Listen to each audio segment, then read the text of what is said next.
થોડાક સમય પહેલા સાહેબ એક ઇન્ટરવ્યુ વાંચતો હતો બિલ ગેટ્સનો. બિલ ગેટ્સને પ્રશ્ન પૂછ્યો કે તમારી પાસે બહુ જ મોટું એવું ઇન્ફ્રાસ્ટ્રક્ચર નથી, છતાં વર્ષોથી તમે વર્લ્ડ ફર્સ્ટ બિઝનેસમેન તરીકે આવો છો, સૌથી ધનિક વ્યક્તિ તરીકે આવો છો. What's the secret behind your success? તમારી પાસે એવી કઈ એસેટ છે? મોટે ભાગે કોઈકની સગાઈ કરવી હોય ને ત્યારે પૂછે છે કે કેટલી જમીન છે. મોરબી વાળા તો ખાસ, પાટીદારો તો છોડતા જ નથી. એમાં ભલે રહેવું છે શહેરમાં, પણ ગામમાં જમીન જોઈએ છે. સીમમાં જવું નથી, જીમમાં જવું છે. સીમમાં જતા હતા એટલે જીમની જરૂર જ નહોતી. સીમ બંધ કરી એટલે જીમ શરૂ થયા. પણ છતાં ગામમાં જમીન જોઈએ છે, ઘર જોઈએ છે મોટું. આપણે વાત એ કરીએ છીએ, તમારી પાસે બિલ ગેટ્સને પ્રશ્ન પૂછ્યો કઈ એસેટ છે? મોટે ભાગે આપણે ફિઝિકલ એસેટ્સ બતાવતા હોઈએ છીએ. બિલ ગેટ્સ બોલ્યા કે આઈ હેવ ઇન્ટેલેક્ચ્યુઅલ કેપિટલ. મારી પાસે ઇન્ટેલેક્ચ્યુઅલ કેપિટલ છે. They can run the nation. They can guide the nation. They can change the attitude of the people. આજે અહીંયા જે બેઠા છો ને, ભલે થોડાક હોઈએ, પણ એજ્યુકેટેડ પર્સન પાસે જે પાવર છે ને, બીજાને ગાઈડ કરી શકે પાવર છે. બસમાં 60 જણા બેસેલા સુઈ જાય તો કોઈ જ વાંધો નહીં, પણ ડ્રાઈવર ખાલી ઝોલું ખાય ને તો હાઈટ ને વાંધો. અનએજ્યુકેટેડ માણસોનો ઓછો રોલ છે. એજ્યુકેટેડ માણસો driver of the society. So we are the role model for the society. થોડાક વર્ષો પહેલા ન્યુયોર્ક ટાઈમ્સની અંદર એક આર્ટિકલ આવ્યો હતો. થોમસ ફ્રોઇડમેન એના ઓથર છે. થોમસ ફ્રોઇડમેને આર્ટિકલમાં લખ્યું છે કે અમેરિકાની અંદર જ્યારે છોકરાઓ રસોઈ જેની મમ્મી બનાવી હોય અને પછી જમ્યા પછી વધારે એઠવાડ વધારે જૂઠ છોડી દે, એ સમયે અમેરિકાની માતા એમ કહેતી કે બેટાઓ કે દીકરીઓ જમી જાઓ, ભારતના 20 કરોડ માણસોને એક ટંકનું પણ જમવાનું મળતું નથી. વર્ષો પહેલા અમેરિકાના બાળકોને ભારતના ભિખારીઓ બતાવવામાં આવતા હતા. મને પ્રસંગ ખબર છે, એમાં નોંધ્યું છે, થોમસ ફ્રોઇડમેન લખ્યું છે, ઓબામાએ ડિક્લેર કર્યું હતું અમેરિકાના સ્ટુડન્ટ્સને કે બરાબર ભણજો, નહીં ભણો તો ભારતની યુવા પેઢી અમેરિકાની નોકરીઓ લઈ જશે. અમેરિકાને ભારતની કોઈ મિસાઇલની બીક નથી, કારણ કે ભારતની એક પણ મિસાઇલ અમેરિકા પહોંચે એટલી રેન્જ જ નથી. ભારતની બ્રહ્મોસ નહીં, પૃથ્વી નહીં, અગ્નિ નહીં, એક પણ મિસાઇલની રેન્જ નથી. આપણે ચાઇના અડધું કવર કરીએ અને પાકિસ્તાન આખું, એમાં ઘણું થઈ ગયું. પણ અમેરિકાને બીક છે ભારતની યુવા પેઢીની, યુવાનોની બીક છે. અને પણ કયા યુવાનોની? ભણેલા યુવાનોની. અભણની તો ભારતને પોતાની બીક છે. ભણેલા માણસોની બીક છે. So today we live in the age of education. એજ્યુકેશનના જમાનામાં જીવી રહ્યા છે. એટલે બધાને મારી વિનંતી છે, એક તો સ્વાગત સરસ કર્યું આપ બધાએ, ખૂબ સુંદર સાફા ધારણ કરીને. લગ્નમાં સાફા જોયા છે, પણ સરસ્વતીના ઉપાસકો પણ સાફા ધારણ કરે અને આટલું સુંદર માહોલ બનાવ્યો છે આરતી કરી મહાનુભાવો માટે. So congratulations for all this things. આપના સંકુલમાં એક ફેમિલી એટમોસ્ફિયર છે, કોર્પોરેટ નહીં, ફેમિલી વાતાવરણ છે. દરેક આત્મીયતાથી જોડાયેલા છે. આજે થોડીક વાતો આપ સૌ કોઈ સાથે શેર કરવી છે. આમ તો બ્રિજેશભાઈ આખા દિવસમાં 4થો 5મો કાર્યક્રમ છે ને હજુ એમને ફંક્શનમાં જવાનું છે. જ્યારે વ્યક્તિ મંત્રી બને ત્યારે એક શહેરના મટીને આખા રાજ્યના બની જાય છે. એમને ઘણો સમય આપ્યો છે. માનનીય કલેક્ટર સાહેબને પણ અન્ય કાર્યક્રમમાં જવાનું છે, છતાં બધાએ સમય આપ્યો છે. થોડીક વાતો આપ સૌ કોઈ સાથે શેર કરવી છે. 4D ફોર્મ્યુલા બધા જ યાદ રાખે. જેમ 4G કલ્ચર ગમે છે ને આપણને, 4G જરૂર છે. 4D first determination, second dedication, third discipline, fourth devotion. This is the 4D formula for any successful personality. First, determination. આપણા સમાજમાં જો કોઈ ખૂટતું પાસું હોય તો એ ડિટરમાઇન પર્સનાલિટી નથી. આજે બાળકો 10મા 12મા ભણતા હોય ને ઘણા મારી પાસે આવે પૂછ્યું શું બનવું છે, નક્કી નથી. એક છોકરાને 10મામાં અત્યારે ભણે છે, પેપર કેવું ગયું રોજ મળી જાય ને, તો કેવું ગયું, મને કે આવ્યું એવું ગયું. મને કેવું બહુ બગાડતો નથી, સપ્લિમેન્ટરી ચોખ્ખી જ રાખવું, લીટા પાડું જ નહીં, લખવું તો લીટા પડે ને.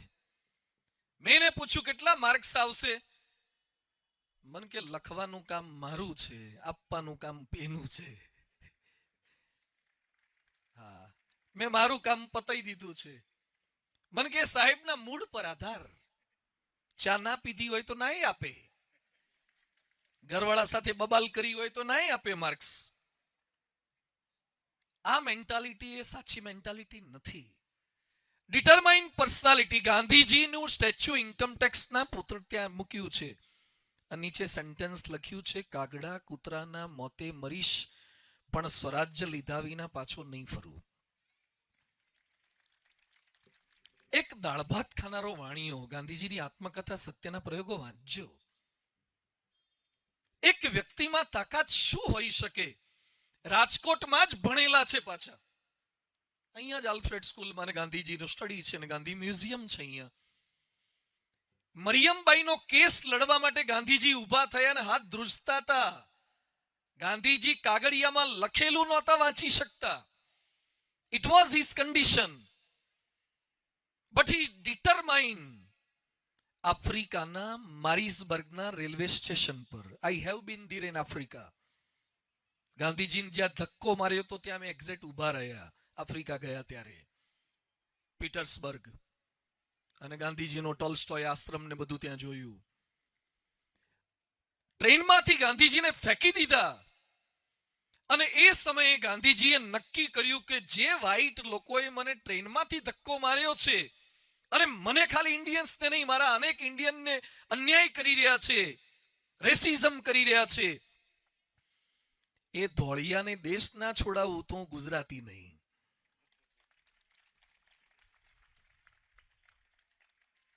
થોડુંક છે ને સ્પાર્ક થવું જોઈએ. આજનો કાર્યક્રમ છે ને સ્પાર્ક માટે જ છે. રોટલી શેનાથી થઈ ભાઈ? આ બેઠો છે પેલી લાઈનમાં બેઠો છે ને, તો સોફા પર 2 જણ, બાજુમાં નાનો બેઠો છે ને, રોટલી જોઈ ખાધી છે ને. હા, રોટલી કરવા માટે શું જોઈએ? ઘણું જોઈએ, પણ ગેસ જોઈએ ને, ગેસ, ઈંધણ જોઈએ. ખાલી ગેસથી રોટલીઓ નથી થતી, સળગતા ગેસથી રોટલીઓ થાય છે. ગેસના બાટલા પર રોટલી વણીને મૂકી દો, આખી પેઢી જતી રહે તોય હેકાય નહીં. સળગતા ગેસથી રોટલી થાય છે. ખાલી પેટ્રોલથી ગાડી નથી ચાલતી, ઇગ્નાઇટ પેટ્રોલથી ગાડી ચાલે છે. એટલે કલામ સાહેબે પુસ્તક લખ્યું છે ઇગ્નાઇટેડ માઇન્ડ્સ. કલામનું પુસ્તક છે ઇગ્નાઇટેડ માઇન્ડ્સ. મન પ્રજ્વલિત થવા જોઈએ. દરેક ગાડીમાં કીક માર્યા પછી કીકનું કામ શું હોય છે? જો 3-4 બેઠા હોય તો પગ મૂકવામાં કદાચ કામ લાગે. હવે તો ઓટો સ્ટાર્ટ આવી ગયા, પણ કીક મારતા આપણે. કીક કામ એક જ કરે છે, સ્પાર્ક કરે છે. આજનો આખો કાર્યક્રમ વિદ્યાર્થીઓ, વાલીઓ, ફેમિલી મેમ્બર્સ, ગેસ્ટ, સ્પાર્ક થઈએ. આપણી અંદર એક ધગશ જાગે, કંઈક કરી બતાવવું છે. હમણાં જ હું કલેક્ટર સાહેબ સાથે વાત કરતો હતો. જાણવા જેવી છે તો એમના માટે નથી બોલતા, પણ મારે આજે એમનો પરિચય કરાવવો છે.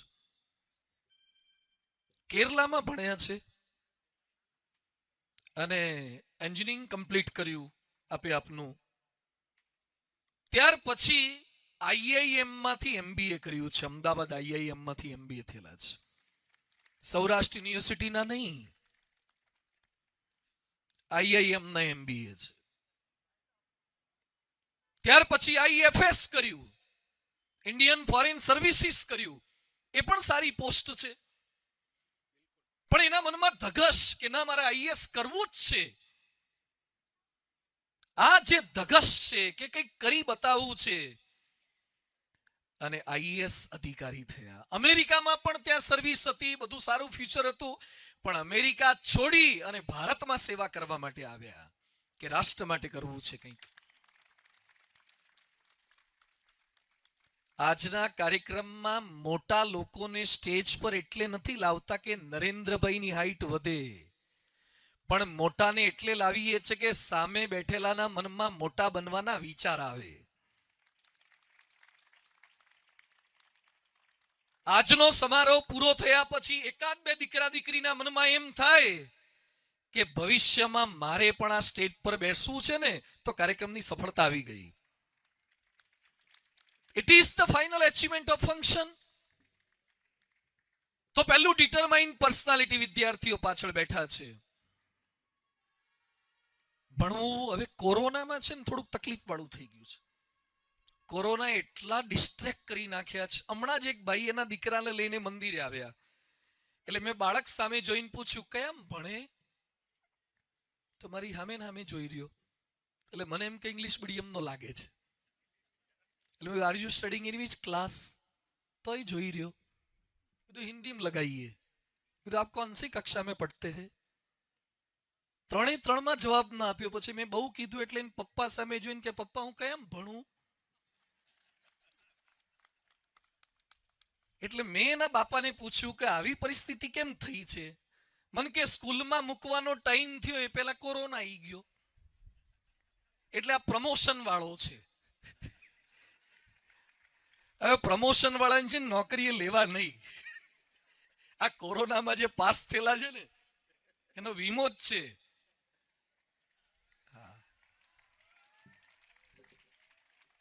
તમે તો બહુ ડાયા છો.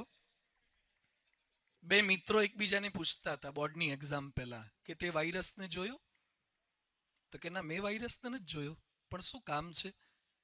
એ કે વાયરસ કેવો હોય ખબર છે? કે આપણે કોઈ રાજકોટમાંથી લગભગ કલેક્ટરે નથી જોયો. ત્રિવેદી સાહેબે વાયરસ નથી જોયો, તમે કોરોના જોયો? પણ લોકો આપણને એમ કે છે કે વાયરસ મંચુરિયન જેવો છે. ફોટોગ્રાફમાં મંચુરિયન જેવો વાયરસને બતાવે છે થોડોક આમ. એટલે એક મિત્ર બીજા મિત્રને પૂછે તે વાયરસને જોયો કે નથી જોયો, પણ તારે કામ શું છે? એ કે મળે તો ડબ્બીમાં પૂરી દેવો છે, કે પછી શું કરવાનું? કે એક્ઝામ પહેલા ખુલ્લો મૂકવાનો. જો સ્ટુડન્ટ્સ રાજી થાય છે.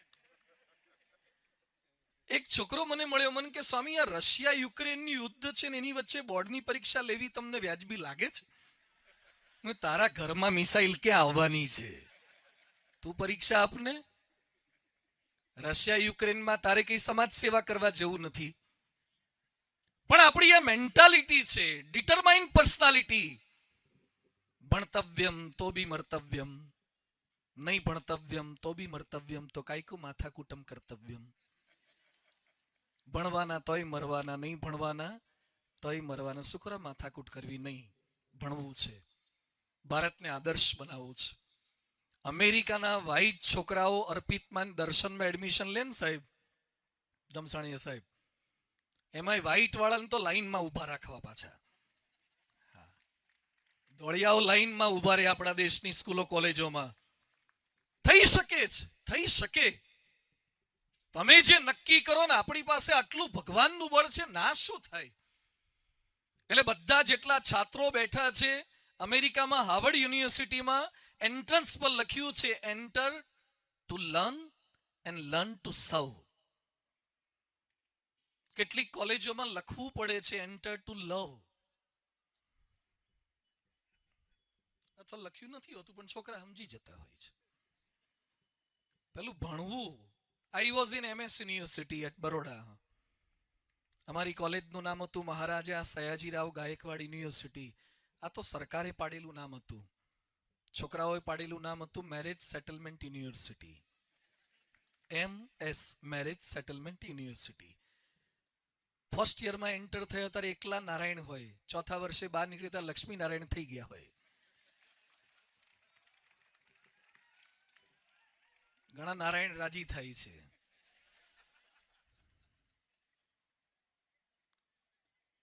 એકલા નારાયણ રહેશો ને 4 વર્ષમાં તો અનેક લક્ષ્મી મળશે, પણ જો લક્ષ્મી પાછળ 4 વર્ષમાં દોડ્યા ને તો સરસ્વતી નહીં મળે, લક્ષ્મી નહીં મળે. આ 4 વર્ષ દરમિયાન ખાલી સરસ્વતીની જ આરાધના કરો, લક્ષ્મીની બાજુ પર રાખો. લોકો તમારી સામે દોડતા આવે એ લેવલે પહોંચવાનું છે. એટલે ડિટર્મિનેશન કરી જ શકાય, ધારીએ થઈ શકે. પ્રમુખ સ્વામી મહારાજ ખાલી 6 ચોપડી ભણેલી વ્યક્તિ અને ગાંધીનગરમાં 23 એકરમાં, દિલ્હીમાં 100 એકરમાં અને અમેરિકામાં 254 એકરમાં અક્ષરધામ બનાવી રહ્યા છે. એટલે એક માનસિકતા કાઢી નાખો, મને ના આવડે, મારાથી ના થાય. ગાંધીજી એક વાક્ય સરસ બોલતા, જે કાર્ય એક માણસ સારું શક્ય છે તે અનેક સારું શક્ય છે. અને બીજું એક ઇંગ્લિશ કોટેશન બોલું છું, યાદ રાખવા જેવું છે. If one can do, then I can do. If one can do, then I can do. કેટલાક શું બોલે? If one can drink, then I can drink. હા, મારી બાજુવાળો પીતો એટલે મેં થોડું લગાવ્યું. એમાંથી શીખો છો તો થોડુંક આ કરો ને. If one can do, then I can do.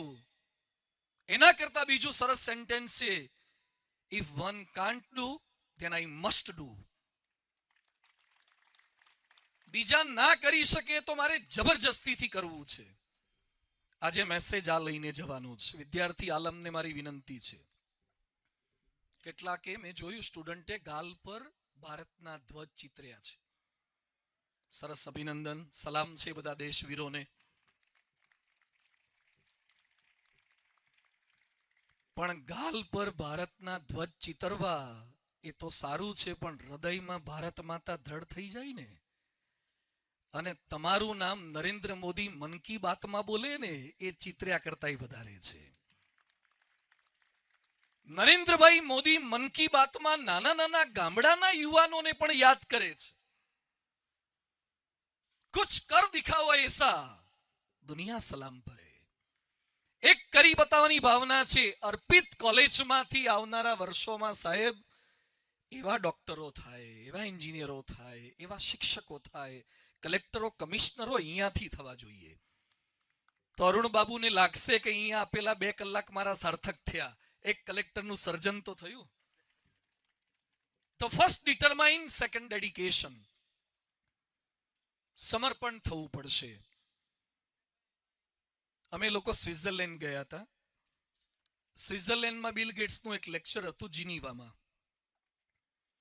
આખા વિશ્વના તમામ દેશના ફાઇનાન્સ મિનિસ્ટર ભેગા થયા હતા. વિશ્વના તમામ દેશના ફાઇનાન્સ મિનિસ્ટર, હા, ગ્રામ પંચાયતના સભ્યો નહીં, તલાટીઓ નહીં, આખા દેશના નાણાં પ્રધાનો ભેગા થયા હતા. અને એમાં બિલ ગેટ્સનું લેક્ચર હતું, a business at the speed of light. Business at the speed of light. Bill Gates અત્યારે દર કલાકે 4 કરોડ કમાય છે. દર કલાકે 4 કરોડ કમાતા હોય, હાથ ઊંચો કરો. સ્ટેજ વાળા કોક હશે વળી. અને 4 કરોડ કમાતા અહીંયા બેઠા હોય. બિલ ગેટ્સ કશું જ ન કરે ને રાત્રે 6 કલાક સુઈ જાય ને, સવારે 24 કરોડ રેડી હોય. આપણે ચાનું નક્કી ના હોય, જાતે બનાવવી પડે. ઘણી વાર ખેટલા પાણી પીવી પડે. ઘરે મૂડ ના હોય તો આપણને નાઈ દે, એ ગરમ હોય, ચા ટાઢી હોય. બિલ ગેટ્સ સરસ વાત કરે છે કે મારી જે સફળતા મળી છે એના મૂળની અંદર સિએટલમાં, તમે સિએટલ જઈ આવ્યા લેબોરેટરીમાં, અને બિલ ગેટ્સનું છે સેન્ટર માઇક્રોસોફ્ટનું, ઓઢ્યા પાથર્યા વગર 3 દિવસ હું લેબોરેટરીમાં પડ્યો પાથરો રહેતો હતો. સખત મહેનત કરી છે.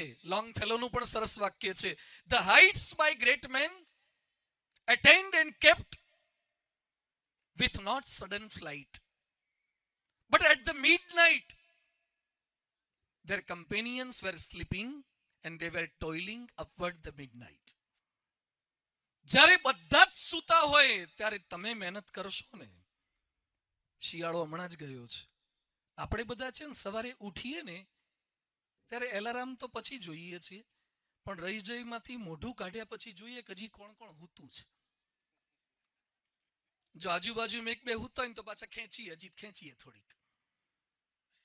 જે સૂતા સામે જોશે એ ક્યારેય ઉઠી નહીં શકે. જે બ્રશ કરવા પહોંચી ગયો છે એની સામે જોશે ને તો રજઈ છોડવાનું મન થશે. ડેડિકેશન, સખત મહેનત. બિલ ગેટ્સે એની બારીઓ બંધ કરી ત્યારે દુનિયાને વિન્ડોઝ આપી શક્યા છે. જે બારીમાં બેઠો બેઠો કોકના લગ્નની ડીજે સિસ્ટમ સાંભળતો હોય હું કરે? કંઈક કરવાની ભાવના છે તો ડેડિકેશન, સખત મહેનત, એના સિવાય કોઈ રસ્તો નથી. 2 દિવસ પહેલા રાજકોટ શાપરમાં મારું એક લેક્ચર હતું. ટોક શો હતો, સ્પિરિચ્યુઆલિટી એન્ડ કોર્પોરેટ સેક્ટર. એમાં મારી સાથે ટોક શોમાં બેઠા હતા મોતીલાલ ઓસવાલના એમડી રામદેવ અગ્રવાલ. મોતીલાલ ઓસવાલ સ્ટોક માર્કેટમાં ભારતનું બહુ જ મોટું નામ છે. 40,000 કરોડની એસેટ છે. સિમ્પોલોમાં પણ ઇન્વેસ્ટમેન્ટ કરી રહ્યા છે, નાની મોટી કંપનીઓમાં પણ એ કરી રહ્યા છે. મંદિરે કલાક બેઠા, એમણે બહુ સરસ વાત કરી. બીજું તમે કઈ હાઈટ પર આ રીતે કેમ પહોંચ્યા? મોતીલાલ ઓસવાલ ગ્રુપ કેમ આટલે પહોંચ્યું છે? આપણને કોઈકની ઓડી, BMW, મર્સિડીઝ જોયા પછી મન થાય છે કાશ આપણી પણ આવી હોય. પણ કોઈક ગાડીને જોતા પહેલા આપણું ખિસ્સું મજબૂત કરવું પડે. અને ખિસ્સું એજ્યુકેશનથી મજબૂત થાય છે ને મહેનતથી મજબૂત થાય છે. રામદેવ અગ્રવાલે બહુ સરસ વાત કરી કે સ્વામીજી, મેં CA કમ્પ્લીટ કર્યું, 18 hours a day. I drink stock market. I sleep drink stock market. મને સૂતા જાગતા દરેક ક્રિયામાં મને અડધી રાતે ઉઠાડીને કોઈ પૂછે ને તો એ મને સેન્સેક્સ ને નિફ્ટી યાદ હોય. તમારે ડેડિકેટેડ થવું પડે છે તો જ સફળતા મળશે. અને પરીક્ષા પહેલા પૂછે કે સાહેબ આમ IMP શું લાગે છે? શું પૂછાય એવું લાગે છે તમને? ઓપ્શનમાં કેટલું નીકળે એવું છે? મહેનત નથી કરવી. You have to pay the price for the precious thing. 1 kilo રીંગણા 50-60 રૂપિયા મળી જાય પણ 1 કિલો હોનું ના મળે. વજનમાં સરખું જ છે પણ કિંમત જુદી છે. You have to pay the price for precious thing. કિંમત ચૂકવવી પડે. પ્રમુખ સ્વામી મહારાજ પાસે એક છોકરો આવ્યો અને સ્વામીજીને કે સ્વામી આશીર્વાદ આપો ને, મારે માઉન્ટ એવરેસ્ટ સર કરવો છે. ગુજરાતનો છોકરો, દેખાવમાં લાગે નહીં, અને પાછો કે આશીર્વાદ આપો, મારે માઉન્ટ એવરેસ્ટ સર કરવો છે. એટલે પ્રમુખ સ્વામી મહારાજે પૂછ્યું કયા પાણીથી નાવ છો? તો કે ઉનાળામાં ગરમ. તો કે પેલા ગિરનાર ચડી આવી. તું ઉનાળામાં ગરમ પાણી કાઠિયાવાડમાં નાય છે અને પાછું એવરેસ્ટની વાતો કરે છે. થોડીક તૈયારી. એટલે અહીંયા બેઠેલા તમામને મારી વિનંતી છે, ડેડિકેશન. Third thing, discipline. આજે ક્યાંક ભારતની અંદર આપણા બધાના વીકનેસ હોય ને તો we are very poor in discipline. એ ટાઈમની ડિસિપ્લિન, આપણી કર્તવ્ય નિષ્ઠાની ડિસિપ્લિન. સમાજમાં પોલીસોની કમી નથી, પોલીસ સત્વની કમી છે. સમાજમાં શિક્ષકોની ખોટ નથી, શિક્ષકત્વ ખૂટે છે. સમાજમાં નેતાઓની કમી નથી, નેતૃત્વ ખૂટે છે. સમાજમાં સાધુઓની ખોટ નથી, સાધુત્વની ખોટ છે. ખૂટતું તત્વ છે. આ તત્વ ઉમેરાવું જોઈએ, ડિસિપ્લિન. અને એમાં આપણને બધાને ડિસ્ટર્બ કરનારું જો કોઈ જ મોટું તત્વ હોય હવે તો એ સોશિયલ મીડિયા છે. વિદ્યાર્થીની કારકિર્દીની પથારી ફેરવી નાખી છે અને હજુ તો વધારે ફેરવશે. જો જાગૃત ન થયા, મોબાઈલ નહોતો છતાં પણ આપણે જીવતા હતા, ઉલટાનું સારું જીવતા હતા. હવે આપણે બધા we have become the tools of our tools. આપણે આપણા જ સાધનના ગુલામ બની ગયા. કૂતરું સ્થિર ઊભું રહે અને પૂંછડું હલે તો વાંધો નહીં, પણ પૂંછડું સ્થિર રહે ને આખું કૂતરું હલે તો આ તો હારી તકલીફ કહેવાય. આવડો નાનો મોબાઈલ પૂંછડા જેવો આખા કૂતરાને હલાવે. આવડો નાનો મોબાઈલ ડિસ્ટર્બ કરી નાખે છે. એજ્યુકેશન સિસ્ટમ ઓનલાઈન આપણે કરવું પડ્યું અને જે જાજો ઓનલાઈન રહે ને એને આઉટલાઈન થવાની પૂરેપૂરી સંભાવના છે. ઓનલાઈન અને આઉટલાઈન ને સીધો સંબંધ છે. ઘણી વાર આપણે પેલા કોઈક માણસ એકલો હસતો હોય ને તો આપણને લાગે આનું ખસી ગયું લાગે છે. હવે એકલો હસતો હોય તો સમજવાનું કે ક્યાંક કનેક્ટ થયો લાગે છે, કા ડિસ્કનેક્ટ થયો હોય, કા કનેક્ટ થયો હશે.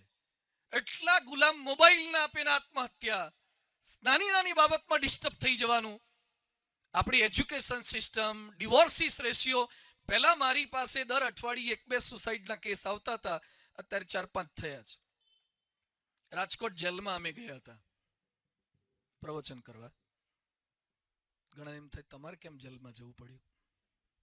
હું રાજકોટ જેલમાં ગયો અને વ્યાસ સાહેબ ને વોરા સાહેબ ને બધા જેલર મેં પ્રશ્ન પૂછ્યો કે સાહેબ રાજકોટની જેલમાં કેટલા કેદી છે? 200-300 હશે.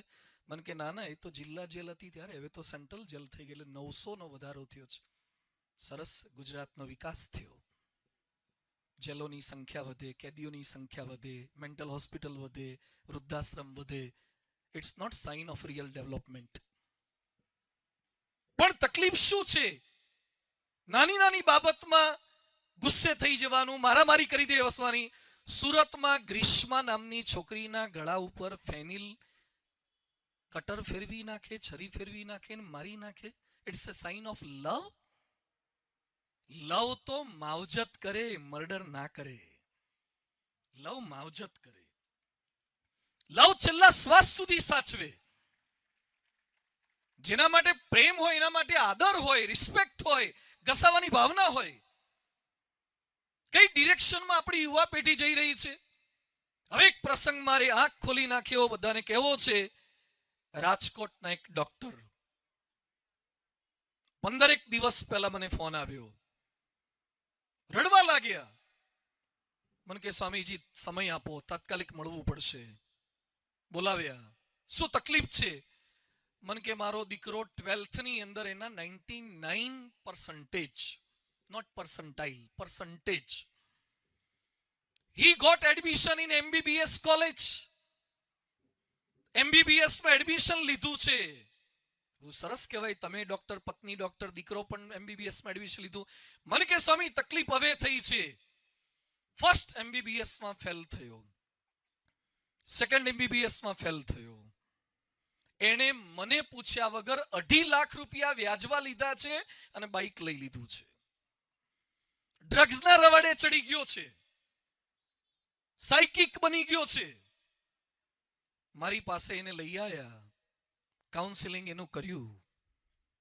અત્યારે એને MBBS છોડી દેવું પડ્યું. રાજકોટમાં કમ્પ્યુટરના ક્લાસમાં હવે શીખવા માટે બેઠો છે. એક ડોક્ટરનો દીકરો MBBS માં મળેલું એડમિશન. સાહેબ સરડવા સાહેબ, એજ્યુકેશન સિસ્ટમમાં કૈલા સાહેબ આ નાખો થોડું. ખાલી ફિઝિક્સ, કેમિસ્ટ્રી, બાયોલોજી બધાને નહીં હારા બનાવે, થોડીક આ સિસ્ટમમાં નાખો. ખૂટતું તત્વ આ છે. હમણાં એક વાલી મારી પાસે આયા, મને કે સાહેબ મારો દીકરો બહુ આઉટ લઈને ચડી ગયો. શું થાય છે? મને કે બાઇક માગે છે. લઈ આપો ને સગવડ હોય તો. મને કે હજી હાથમાં ભણે છે. તો ના લઈ આપતા. 7th માં ભણે છે, બાઇક માગે છે. મેં સમજાવો. મને કે બહુ સમજાયો, માનતો જ નથી. હવે જીત લઈને બેઠો છે કે તમે બાઇક નહીં લઈ આપો તો હું ટ્રક જતો હશે ને 150 ફૂટ રિંગ રોડ પર, એમાં નીચે જતો રહીશ, પછી હું મરી જઈશ, પછી તમારી બાઇકની ચિંતા જ નહીં.